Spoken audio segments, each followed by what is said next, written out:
Hi guys, it's Professor Fernandez, and I am here to help you out on something that we need to be working on. So, the story charts, I got a chance to read through them, grade them, and I want to make sure that they are awesome for the next time that we turn them in. So, let me talk a little bit about them and like kind of the purpose of them. So the whole point of this class, the big thing of this class is to identify arguments in works of fiction, and write about them. And so in order to do that, we do have to dissect fiction pieces using literary devices and of course the elements of fiction. However, what I got back from you guys for the story chart was a little alarming because what I got was very shallow, very like surface level information. Now remember, this is college, right? So this isn't like high school, this isn't like your 8th grade, like the last time you studied fiction was probably 8th grade and you're able just to label things. It goes beyond labeling. The whole idea whenever you turn an assignment is that you are proving that you have learned the lesson, to learn what you needed to learn from the lesson, and you're proving competency and you're proving mastery of what's in the lesson, correct? Correct. So, just giving me, for example, just a list of characters in the story isn't going to cut it. Just saying the setting is this isn't going to cut it. Because you've learned or were given information of something beyond just labeling. So I'm going to go through kind of what I had hoped to see in your story charts and kind of what needs to happen in the next one. I also want to point out that the story chart assignment isn't the type of assignment that is a one and done. It's not like an essay where you write the essay, you get the grade, and then you're done with it and you move on to the next essay. This is a continual assignment. Yes, you will get or have gotten a grade for your story chart, but you also need to take the lessons and the feedback from that story chart and then apply it to not only what you have written, but any future entries to your story chart, because I will be asking for this story chart again in the very near future. So you're going to want to fix your story charts, revise your story charts before you turn them in again. Of course, there'll be a new rubric because there'll be additional elements of fiction that will be part of what you're turning in. So let's get started. All right. So I have a sample here of kind of what I had hoped to see. Of course, on the left-hand side, you see all of the wonderful elements of fiction, of which there are 5: character, plot, setting, point of view, and theme. Okay. Of course, also across the top, I have all the stories that we're going to read or that you guys have access to reading throughout the semester. Right now, we're only doing Harrison Bergeron and Popular Mechanics. You don't have to worry about the rest of them. You did not have to worry about the rest of them for the assignment. However, The Mask of Red Death, we're reading it this week, so you're going to want to fill that in. Okay. So when we're talking about character, and I'm using Harrison Bergeron as an example, when we're talking about character, we talked about characters being primary and secondary characters, something that you already learned, and we talked about protagonist and antagonist. One thing that you did learn, but wasn't applied here, is that protagonist does not mean good, antagonist does not mean bad. That's something also you got wrong. Most of you guys got wrong on the knowledge check. Protagonist means is usually the person that we follow in the story. They're usually the lead character, and the antagonist is the person or entity that gets in the way. So we need to identify primary, secondary characters. We need to identify protagonist and antagonist. And not only do we need to identify those, we need to identify why we think they're primary and secondary characters, and why they're protagonist and antagonist, and what is keeping the protagonist, what does the protagonist want, and why is the antagonist keeping them from getting it. So, as you can see, just by this example, it's a lot more than just labeling all the characters in the story. You also have the options of describing the characters, because that also is part of characterization. So let's read here what I wrote. There are several characters in this story. The primary characters are George and Hazel because they appear the most in the story. The second character is Harrison. This character looms large because he has limited screen time in the story. However, the protagonist is Harrison because he wants to be emperor. The antagonist is the handicapped general, as she is in the way of Harrison getting what he wants.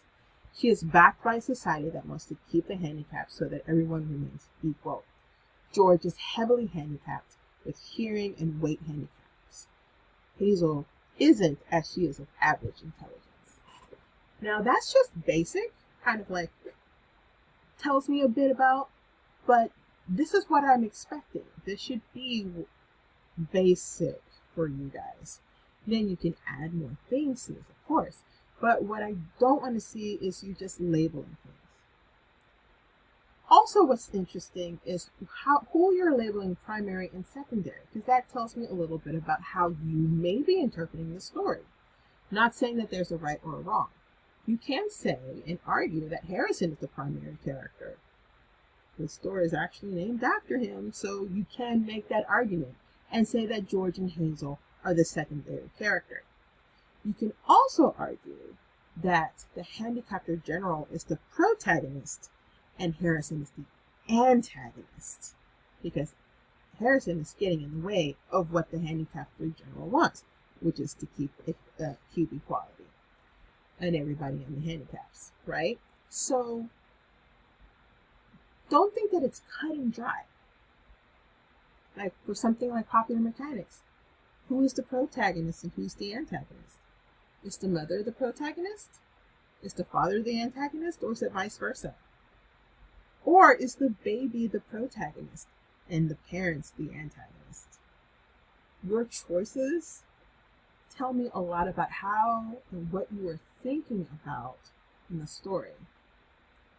What's also interesting here is that these are not easily Google searchable. And yes, I can tell that a lot of you Google searched the stories and read the critiques of the stories. And I'm rather disappointed in that, because I don't really care what Google has to tell me. I care about what you think. Leaning on the critiques of these stories is not going to help you in this class, because we're not doing a literary analysis of these stories. We're looking at the literary to try to find out what the argument is. That's a completely different skill. So if you're Google searching these stories, or if you're leaning on the interpretation that you learned in a former English class, you're not going to go very far. You're not going to do very well. Let's keep going. All right, so that's character. Now, setting. What we learn for setting is that we learn micro and macro setting. Macro is like the big thing, like the big setting. It's the time and the place and the whatnot. And then the micro is that what's happening on the smaller level. If people are going from room to room, like in Popular Mechanics, what are the rules of the world? How are people interacting? How are the characters interacting with the world? That is also setting. So let's look at this example. This story happens in the future, not too distant from now, after more than 200 amendments have been passed. The goal, total equality. There is equality in everything in this world, even in looks. From the character's reaction to the world, the setting is bleak. There isn't much hope. but there is fear of things returning to the way they were, so they keep on with the burden of the handicaps. The story begins in the living room. It feels sparse. There's a television and a place to sit and eat. There is not much described there. The action moves on to a stage that is being televised with a band and ballerinas, all with handicaps. Now I stopped there because I could go on. Excuse me here. I could go on, but I'm not going to.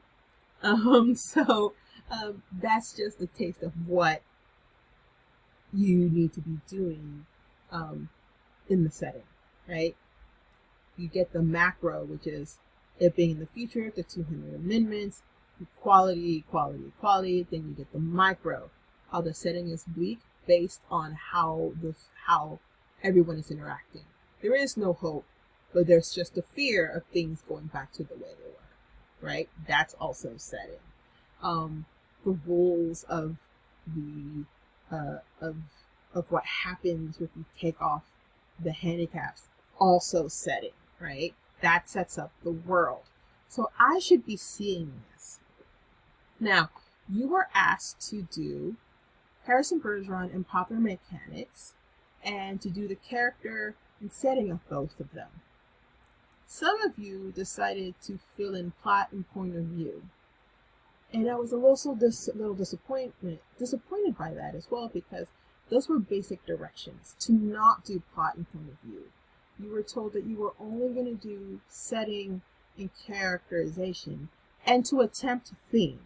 And theme would be an argument statement. Some of you put in plot and point of view. We haven't learned plot yet. We haven't learned point of view. Quite honestly, what you guys have learned so far, based on what you guys have turned into me, what you guys have learned in the past about setting and characters, isn't really going to fly in this class. So I was a little upset that folks attempted plot and point of view. So for theme, I asked you to attempt it, but it wasn't going to count as your grade. It was me giving you feedback on theme. So for theme, you want to make sure it's a couple of things. It's not more than 5 to 7 words, that it is a full sentence, not a fragment, not a question, and that it was arguable. And that was the most difficult part, that it has to be arguable. In order for something to be arguable, it has to have at least has to be where not most of the people agree with it. A lot of you wrote statements that most people would agree with. And that's not an argument. You're just writing a sentence at that point. So here's an example of the theme. Conformity solves all problems. Now, I personally, as a person on this planet, do not agree with that sentence at all. But that is an arguable statement. You do not have to agree with the argument statement. You just have to know how to put one together. Let me say it again. You don't have to agree with the argument statement. You just have to put it together. And of course, be able to defend it. To say, yeah, this is actually here, and let me show you how this is the statement, the argument to this story, right? Because that's what happens in a paper, right? So that's important to understand. Okay, I hope that this is helpful, and that the next time you attempt this, and the next time that you write this and turn it in, that it's done, and it's done well. So for the next one, of course, you will have not only fixed what you turned in, but add plot to it. And you're going to add a story, and it's going to be the Mask of Red Death and whatever other story I say, because we're not turning it in this week. We're probably going to turn it in next week. Okay? So I hope this helped. Let me know how else I can be helpful. Bye, guys.